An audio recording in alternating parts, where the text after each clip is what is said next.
Ashamaa harka fuune akkam jirtu daawwattootaa fi hordoftoota Milkii Miidiyaa Neetwork.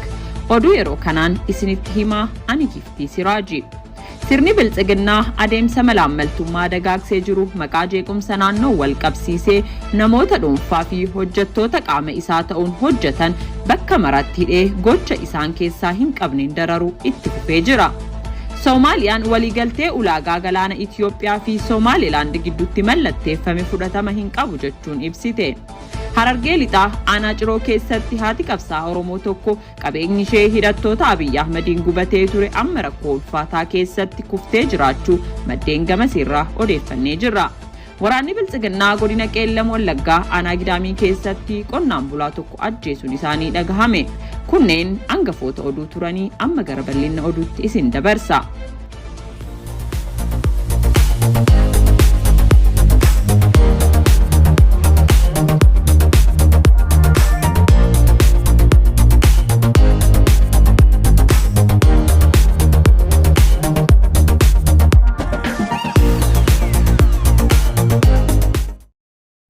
Sirni biltsiginnaa adeemsa malaammaltummaa dagaagsee jiru maqaa jeequmsa naannoo waliin wal qabsiisee namoota dhuunfaa fi hojjettoota qaama isaa ta'uun hojjetan bakka maratti hidhee gochoota isaan keessaa hin qabneen dararuu itti fufee jira.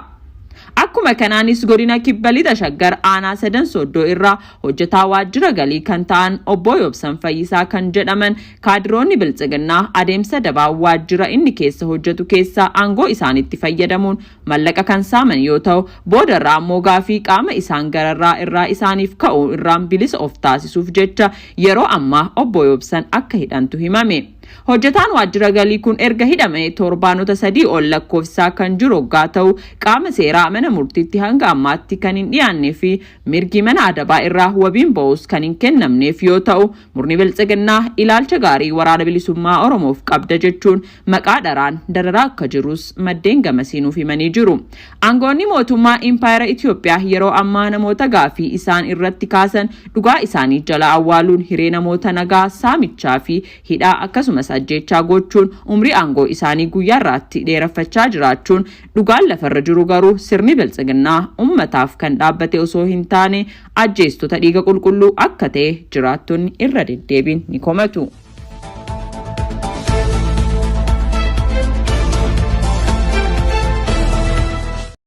Harargee lixaa aanaa Ciroo keessatti haati qabsaa Oromoo tokko qabeenyi ishee hidhattoota Abiy Ahmediin gubatee ture amma rakkoo ulfaataa keessatti kuftee jiraachuu maddeen gamasiinuuf himanii jiru. Sirni biltsiginnaa bartee gaarii gochuudhaan maatii qabsaa'ota Oromiyaa keessaa yeroo ammaa qe'ee isaanii irratti gubuun jiruu gadadoo kan jiraachisaa jiru yoo ta'u maatiin manni gubachuunii fi qabeenyi isaanii jalaa saamamee jiru bakkoota adda addaatti addaan faca'uun haalli jireenya isaanii rakkoo uumeetu argamaa jira.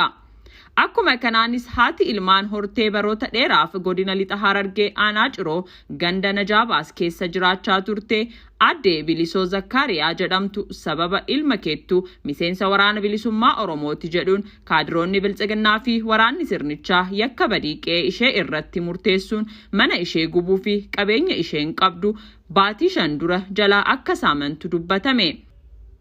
Yeroo ammaas haalli miseensonni maatiin ishee jiraachistuu fi matumti ishee jiruu godaansaaf saaxilamanii bakkee onaa irra jiraachaa kan jiran kan himan jiraattonni haalli wantoota isaan sooratanii dhibuun daa'imman isheen guddistuu fi haalli fayyummaa ishee itti jabaachuun gargaarsa harka namaa eeggataa akka jiran maddeen gamasii nuuf himanii jiru. Oduma Harargee lixaatiin wal qabatuun godina Harargee lixaa aanaa Mi'eessoo keessatti poolisii idilee sirnichaan namni 2 baajaajii keessaa buufamuun yoo ajjeefaman shamarreen tokko madaa'utu himame. Waraanni ajajaa fi caasaa hin qabne Oromiyaa keessatti magaalaa hanga baadiyyaa deemuun akkuma barbaadanitti lubbuun namaa hanga kan bineensayyuu kabaja dhabsiisuunii fi marartee ilmaan namaaf waliif qabuuf baroota kana keessa dhabuun guyyuu dhiigni namoota dhangala'aa oola. Harargee lixaa magaalaa Mi'eessoo keessa keessatti gaafa guyyaa muddee 31/2023 namoonni osoo baajaajii yaabanii deemaa jiranii miseensi poolisii idilee tokko sababa tokko malee dhukaasa itti banuun lubbuu namoota lamaa yoo galaafatu shamarreen tokko ammoo madooftee hospitaala magaalaa Cirootti yaalamaa jiraachuu maddeen magaalichaa himanii jiru. Namni Riyaad Jaabir jedhamu abbaa ilmaan sadii osoo waan irbaataaf ta'u maatii isaatiif bitee galaa jiru akka maleetti hirbaata rasaasaa ta'ee jira jedhame. Akkasumas barataan kutaa 9 baratu tokkos walumaan kan ajjeefame jechuun himanii jiru. Namoota nagayaa yakka tokko hin qabne karatti hambisuun aadaa hidhattoota Abiy Ahmed ta'uunis baratamaa ta'ee itti fufee jira.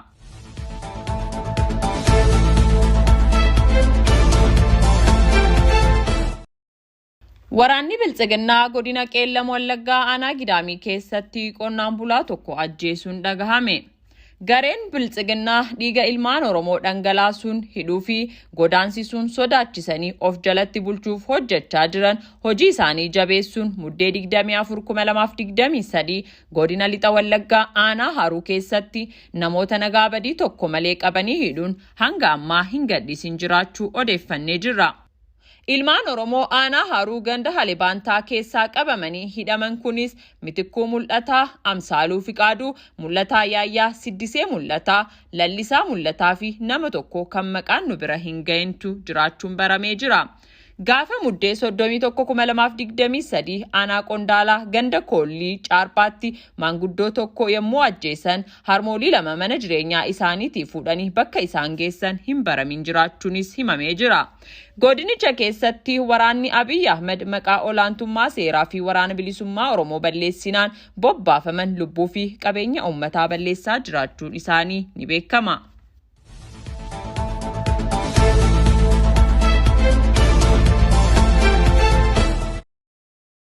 Godina Salaalee aanaa Dharraatti humnoonni faannoo haleellaa jabeessanii itti fufanii jiraachuun barame.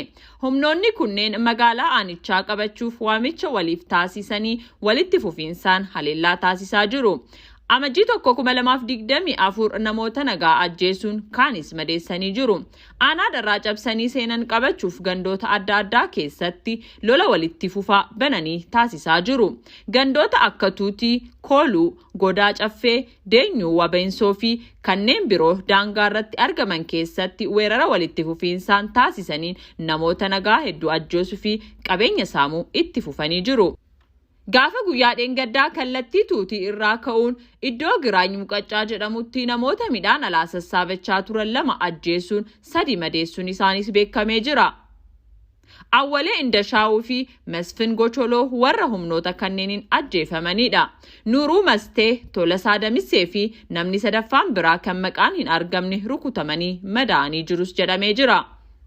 Uummanni fi milishaan wal ta'uun humnoota kana aarsaa kaffalanii ofirraa ittisaa jiranillee humnoonni kun osoo duubatti hin jedhin lola itti fufanii jiru. Karaa walaqaatti kallattii Laga Loomii jedhamuun gooxii Gomboree Loosii jedhamtu qabachuuf gaafa dheengadda galgalaa sochii jabaa taasisaa jiraachuun isaanis beekamee jira. Kallattii Tuutii Reemaa Laga Walaqaatti Kooluu Marraa Bitee Sarar Qullaa irraan sochii jabaa gara magaalaa Adareetti taasisaa jiraachuunis himamee jira. Caasaaleen faannoo magaalaa jiranii fi hojjettoota mootummaa faannoo deeggaran waliin hariiroo gochuun raayyaa ittisa biyyaa fi poolisoota illee aarsaa kaffalchiisaa jiru jedhamee jira. Humnoonni mootummaa humnoota kana irratti tarkaanfii fudhachuun hojii seera kabachiisuu hojjechuu hin dandeenye jechuun jiraattonni irra deddeebiin komachaa jiru.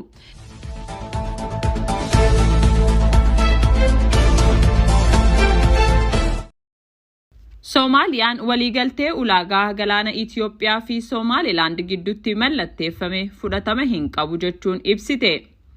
Dhimma waliigaltee ulaa galaana mootummaa Itoophiyaa fi Somaalilaand gidduu guyyaa dheengaddaa mallattaa'ee ilaalchisee walgahii ariifachiisaa kan waame kaabineen Soomaaliyaa waliigalteen ulaa galaana Itoophiyaaf kennuuf irra gahame fudhatama kan hin qabnedha jedhee jira. Ministeerri muummee Soomaaliyaa Hamzaa Abdii Baarree walgahii kana irratti Haasawa taasisaniin mootummaan Soomaaliyaa lafa galaanaa fi qilleensi biyyattii akka hin sarbamneef kutannoo qabuun uummata keenyaaf ni mirkaneessina jedhan. Gochi Itoophiyaa kun nagaa fi tasgabbii gaanfa Afrikaa kan booreessudha kan jedhe kaabinichi manni maree nageenya mootummoota gamtoomanii gamtaa Afrikaa, Liigii Arabaa fi dhaabbata walta'iinsa Islaamaa akka gidduu seenan waamicha taasisee jira. Kana malees Soomaaliyaan ambaasaadara ishee Itoophiyaatti argamu mariif waamuun ishee CGTN gabaasee jira. Ministeerri dhimma alaa Somaalilaand waliigaltee wiixata waaree booda ministeera muummee Abiy Ahmedii fi pirezidaantii Somaalilaand Musee Bihii Abdii gidduutti mallattaa'e ifatti mirkaneessuun isaanii ni yaadatama. Waliigaltichi Itoophiyaan ulaa galaanaa kiiloomeetira 20 humna galaanaa itti ijaartu akka qabaattuu fi Somaalilaandiif ammoo beekamtii idil-addunyaa akka kennitu kan taasisu ta'uu ibsee jira. Ministeerri dhimma alaa Somaalilaand ibsa baaseen waliigaltee seenaa qabeessa kanaan Itoophiyaan humna galaana isheetiif ulaa galaanaa akka argattu kan mirkaneessu yoo ta'u, deebiidhaan ammoo Riippaabilika Somaalilaandiif beekamtii akka kennitu waliigaluu keenya biyya keenyaaf milkaa'ina dippiloomaasii guddaati jedhee jira. Mootummaan Itoophiyaa gama isaatiin ibsa wiixata galgala baaseen waliigaltichi fedhii Itoophiyaan ulaa galaanaa irratti qabdu mirkaneessuu fi filannoo buufata galaanaa bal'isuuf karaan isaa qas jedhee jira. Oduu dabalataa waliigaltee Itoophiyaa fi Somaalilaand gidduutti godhame walqabatee waliigalteen Itoophiyaa fi Somaalilaand gidduutti mallattaa'e garee Al-Shabaab mufachiisuu danda'a jedhame. Waliigalteen Itoophiyaa fi Somaalilaand gidduutti tibbana mallattaa'e hidhattoota Al-Shabaab kan mufachiisu ta'uu pirezidaantiin Soomaaliyaa Hassan Sheikh Mohammed dubbatanii jiru jechuun Garaawee Online gabaasee jira. Pirezidaantichi ibsa paarlamaaf laateen akkuma giddugalummaa ministeera muummee Itoophiyaa durii Mallas Zeenaawii garee Al-Shabaab kakaasee ture, gochi mootummaan Itoophiyaa ammaa raawwachaa jiru kun loltoota Al-Shabaab deebisee kan kakaasu ta'uu himanii jiru. Giddugaltummaan Mallas taasisee ture Al-Shabaab Soomaaliyaa keessatti akka dhalatu taasisee jira. Kan Abiy Ahmed amma gochaa jiru kun garichaaf carraa biraa uumuu waan danda'uuf tarkaanfii sirrii ta'e miti jechuun pirezidaanticha wabeeffachuun Garaaween gabaasee jira. Murtee Somaalilaand lafa qarqara galaanaa kiiloomeetira 20 ta'u Itoophiyaaf kennuuf murteessite sirrii miti jedhanii jiru. Soomaaliyaan kan Somaalotaati birmadummaa fi tokkummaa biyya keenyaa tiksaa turree jirra. Lafa keenya inchi tokko hin kenninu, tarkaanfii lafa keenya fudhachuuf yaalii taasifamu kamiyyuu obsinee hin ilaallu jechuun pirezidaantichi dubbatanii jiru. Itoophiyaa fi Somaalilaand waliigaltee wal hubannaa kan Itoophiyaan ulaa galaanaa akka ijaarattu taasisu mallatteeffamee ture. Waliigaltee Itoophiyaa fi kutaa biyya Soomaaliyaa kan fottoquun ofiin of bulchaa jiru Somaalilaand jedhamu gidduutti raawwatame kana hordofuun mootummaa Soomaaliyaa mufachiisee jira.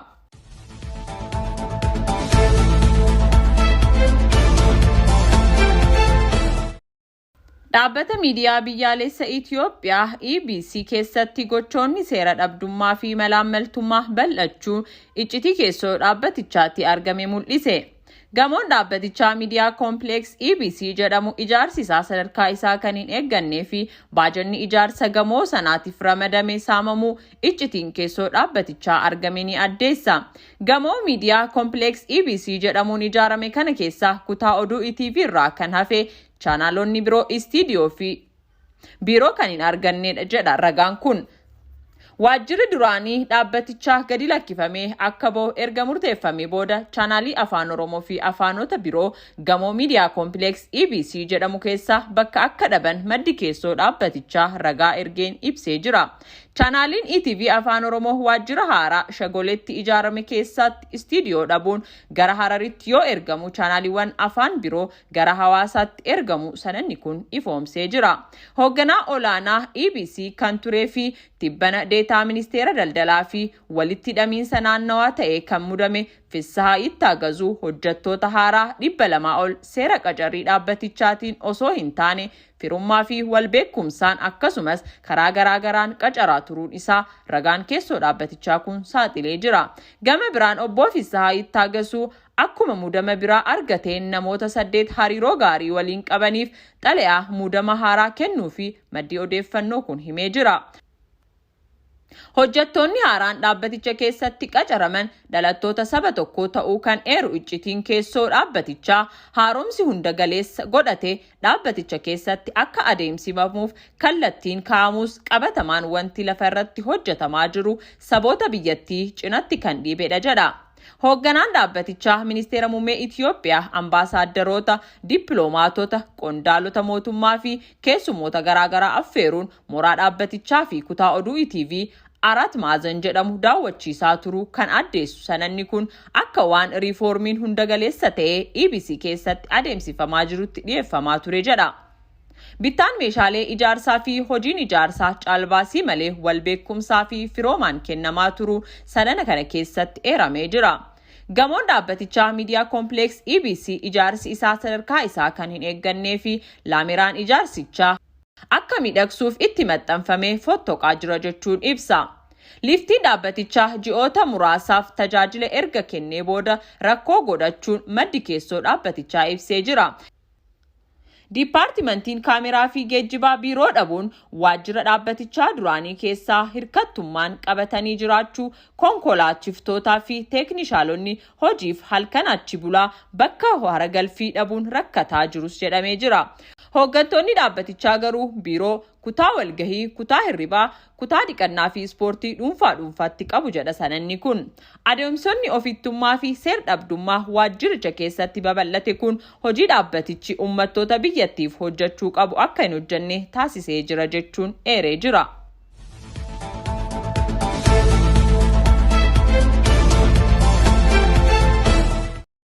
Kibba lixa shaggar aanaa tolee keessatti dargaggoonni 5 hidhattoota Abiy Ahmediin ajjeefamuun dhagahame.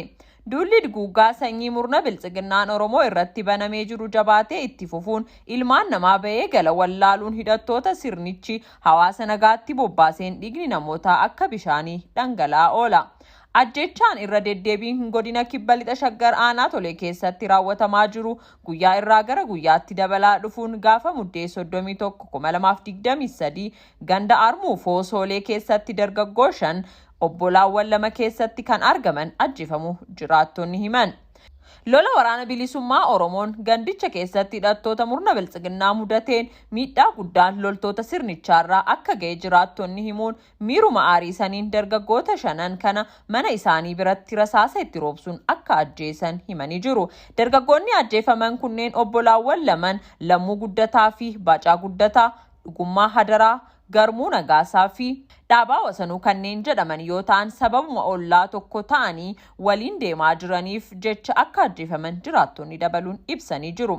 Aanicha keessatti dargaggoonni hedduun mana hidhaa keessaa baafamanii ajjeefamuun irra deddeebiin kan raawwatamaa jiru ta'uu gabaasaa turuun keenya ni yaadatama.